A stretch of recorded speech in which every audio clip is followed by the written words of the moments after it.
Le nostre preoccupazioni sono legate al fatto che si è creata una situazione di tensione che in un panorama di fuga dei medici dalle nostre strutture non fa altro che incrementare questa fuga. Ha determinato poi una carente assistenza, perché un medico deve fare quello che fanno 3 medici, e sono state proposte delle sanzioni verso quelli che finora hanno salvato la sanità pubblica, in quanto i medici di continuità assistenziale hanno fatto il loro lavoro, hanno assolto i loro doveri, ma anche alle carenze già presenti, quali medici di medicina generale che mancavano e che continuano a mancare, quali altre carenze, per esempio la medicina penitenziaria.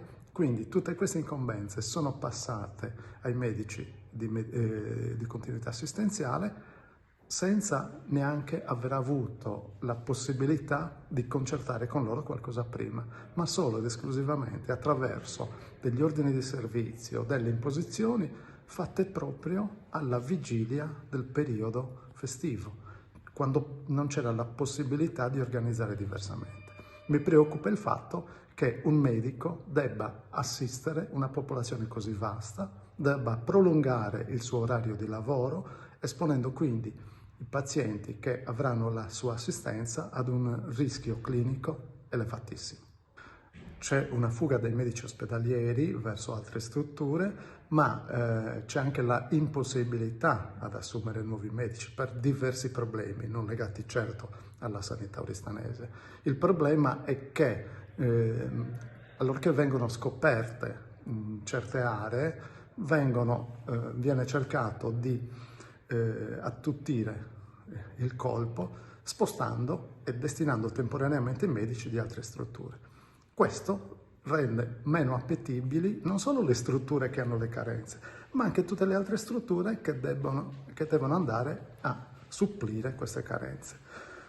E questo non fa bene certo all'assistenza, ma non fa bene neanche alla appetibilità della nostra azienda. Quindi c'è un fuggi-fuggi che determina un ulteriore fuggi-fuggi.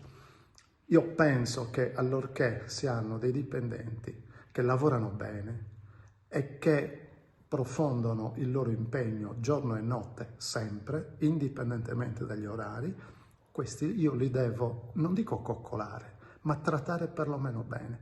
Invece si vede da queste disposizioni che questo non è avvenuto nei confronti di questi medici, che non solo non sono stati lodati per l'operato che hanno fatto finora, non solo non sono stati incentivati a continuare in questo, ma gli si è voluto assegnare degli altri compiti, e quando questi hanno espresso la loro perplessità, direttamente sono stati minacciati di sanzione.